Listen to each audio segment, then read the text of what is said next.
Une révélation divine de l'amour de Dieu. Nous prions à la maison avec Zipporah et mon mari, l'évangéliste Conrad.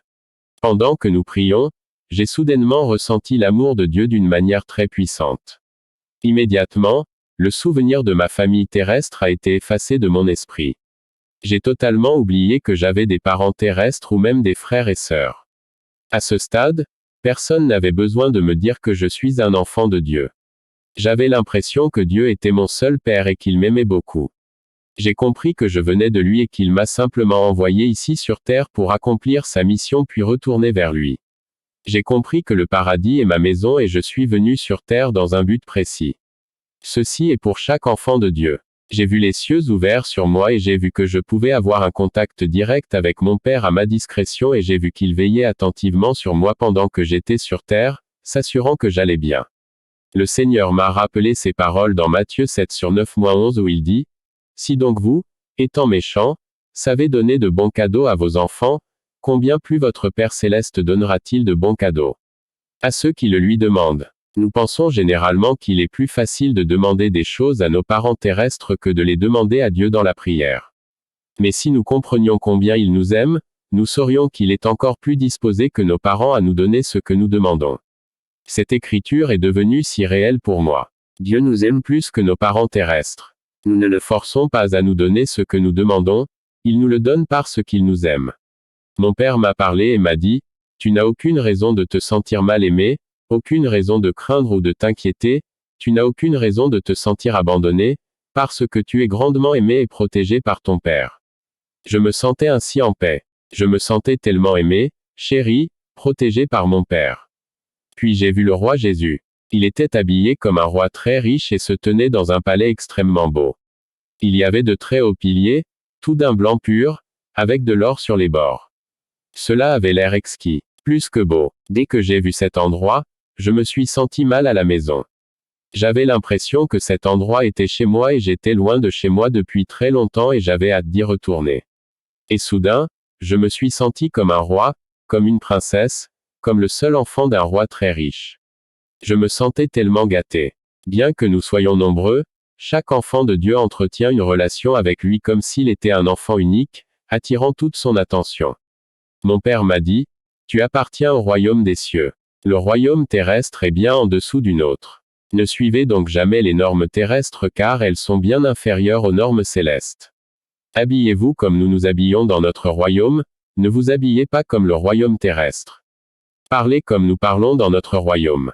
Vous êtes mon ambassadeur sur terre, faites tout selon les normes de notre royaume. » Ma sœur Zipporah m'a dit que lorsqu'elle me regardait, elle me voyait porter des vêtements dorés. Quand j'ai regardé, j'ai vu que Zipporah et mon mari étaient vêtus de vêtements royaux. J'ai vu le drapeau de notre royaume être hissé haut. Il continuait de monter et était d'un rouge cramoisi, ce qui, selon moi, représentait le sang de Jésus-Christ. Le Seigneur Dieu, mon Père m'a parlé et m'a dit, « Ne te sens jamais mal aimé ou abandonné. Tu es la prunelle de mes yeux. Je suis jaloux de toi. Tout ce qui te touche, me touche. » Le Seigneur continua, « Tu es un aigle et tu appartiens aux cieux, donc ne mange pas ce qui se trouve en bas, mange de ma main. » Il m'a demandé, « Es-tu prêt à t'envoler vers les cieux ?»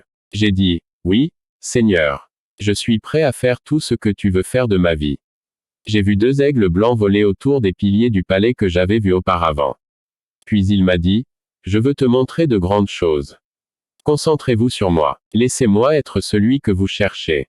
Pas un don spirituel ou une révélation, mais moi. Si vous recherchez un don de prophétie, de guérison ou de révélation, vous ne me trouverez pas.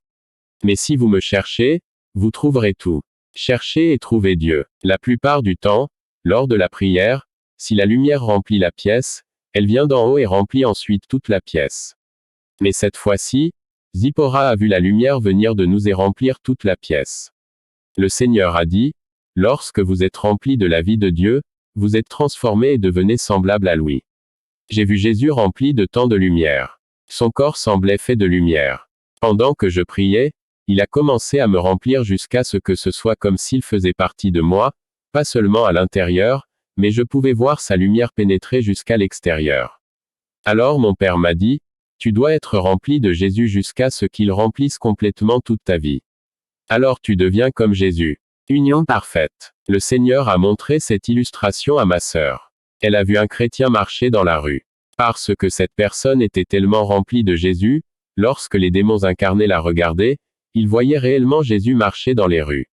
Ils se sont exclamés, « Jésus est-il revenu ?» Il a dit à ma sœur, « Quand tu seras rempli de la vie de Dieu, Jésus sera vu en toi à l'intérieur comme à l'extérieur. » Notre Père Céleste lui a dit, « Plus vous me connaîtrez et commencerez à comprendre qui je suis, plus l'obéissance débordera de votre cœur. » Elle vit alors l'obéissance couler du centre de son cœur comme un flot impétueux. Le Seigneur a dit, « Quand vous me connaîtrez, vous m'obéirez, non pas à cause de règles écrites, mais cela coulera simplement du plus profond de votre cœur. L'obéissance sera normale pour vous.